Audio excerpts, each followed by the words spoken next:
سری Nagar medical college میں زیر تعلیم ایک غیر مقامی ہندو طالب علم کی جانب سے سوشل میڈیا پر شیئر کی گئی توہین آمیز پوسٹ پر پورے مقبوضہ کشمیر میں مظاہرے پھوٹ پڑے ہیں۔ سوشل میڈیا پر گستاخانہ پوسٹ کے خلاف کل جماعتی حریت کانفرنس کی کال پر آج نماز جمعہ کے بعد احتجاجی مظاہروں کا بھی اہتمام کیا جا رہا ہے۔ متحدہ مجلس عمل جموں کشمیر نے غیر مقامی ہندو طالب علم کی طرف سے پیغمبر اسلام صلی اللہ علیہ وسلم کے بارے میں گستاخانہ خاکے کی شدید مذمت کرتے ہوئے اس طرح کے واقعات کو کشمیری مسلمانوں کے لیے ناقابل قبول قرار دیا ہے۔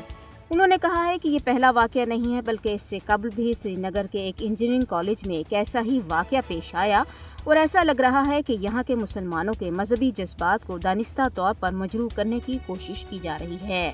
جی ایم سی سری نگر کی ریزیڈنٹ ڈاکٹرز ایسوسی ایشن نے بھی غیر مقامی طالب علم کے فعل کے خلاف احتجاج کرتے ہوئے کہا ہے کہ اس سے مسلمانوں کے جذبات کو سخت ٹھیس پہنچی ہے۔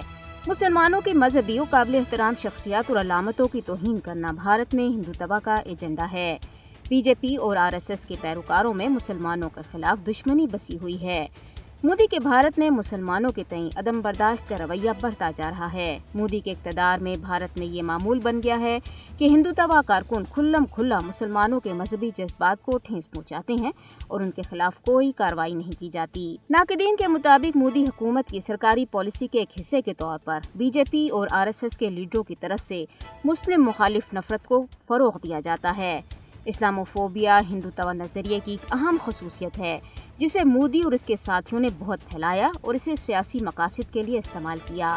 تازہ ترین واقعے نے کشمیری مسلمانوں کے مذہبی جذبات کو سخت ٹھیس پہنچائی ہے اور وہ بھارتی انتظامیہ سے مطالبہ کر رہے ہیں کہ اس مذموم حرکت کے مرتکب طالب علم کے خلاف فوری کارروائی کی جائے۔ مودی اور اس کے پیروکاروں کو جان لینا چاہیے کہ حضور صلی اللہ علیہ وسلم کی توہین ناقابل قبول ہے اور اسے کسی بھی قیمت پر برداشت نہیں کیا جائے گا۔